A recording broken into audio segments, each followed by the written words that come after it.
Čenica, priatelia, to sme len v prvej jazde. Áno, u Greguškovcov teraz naozaj pôjdeme na asi taký výnik. Janko Šebo v čele. Janko Šebo nesmie robiť chyby a keď to takto pôjde ďalej...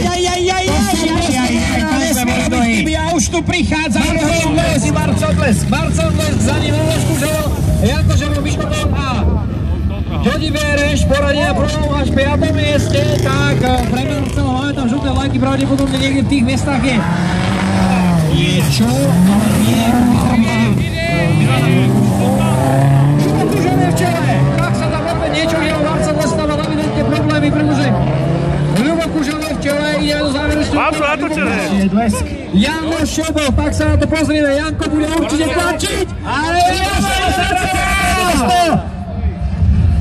Miško to na druhom mieste, tak príliš prehnané, preturbované Audi Quattro. Finálne do záverečného kola skočil mimo trate na malú chvíľu, čo využil dokonale. Momentálne jazdiaci Janko Šebo, rovnako tak aj Michal Bák, toto bude tesné, Jody Vereš sa tam predstavoval na tretie miesto, Janko Šebo!